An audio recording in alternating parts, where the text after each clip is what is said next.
ఏలూరు జిల్లా కేంద్రంలో నిర్వహించిన సమావేశంలో వైసీపీ అధ్యక్షురాలు సరితారెడ్డి హాజరయ్యారు. ఈ నేపథ్యంలో నగరి ఎమ్మెల్యే భానుప్రకాష్పై తీవ్ర స్థాయిలో మండిపడ్డారు. ఇక మాజీ మంత్రి ఓ నటి అయిన ఆర్కే రోజాపై అనుచిత వ్యాఖ్యలు చేయడం సరికాదని అన్నారు. కూటమి ప్రభుత్వ రాష్ట్రంలో నాయకులు మహిళలపై దాడులు చేస్తున్నారని, అనుచిత వ్యాఖ్యలు చేస్తున్నారంటూ సరిత ఫైర్ అయ్యారు. కృష్ణా జిల్లా చైర్పర్సన్ ఉప్పల హారికపై కూటమి నాయకులు దాడి చేయడం, రోజాపై అనుచిత వ్యాఖ్యలు చేయడం హేయమైన చర్యగా అభివర్ణించారు. ఇక రాష్ట్రంలో మహిళలపై ఎవరైనా దాడులు చేస్తే సహించమని CM Chandrababu, deputy CM Pawan Kalyan చూస్తున్న ప్రకటనలు ఇక కేవలం ప్రకటనలకేనా అంటూ కూడా ఎద్దేవా చేశారు.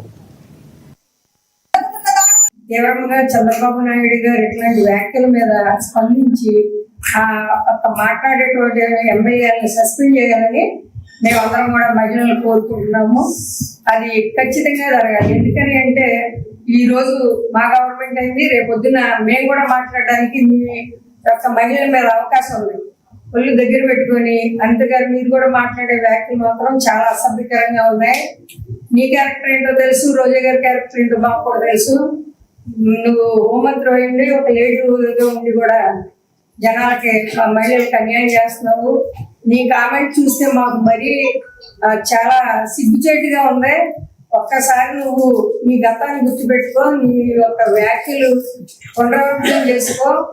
చంద్రబాబు నాయుడు గారు మీ యొక్క మహిళలను కంట్రోల్ చేయకపోతే రేపు మా గవర్నమెంట్ వచ్చిన తర్వాత కూడా మేము ఇదే విధంగా మీ మీద వ్యాఖ్యలు చేయడానికి సిద్ధంగా ఉన్నాము. రోజా గారి మీద మీరు వేసే అబద్ధాలు ఎవరు కూడా క్షమించరు.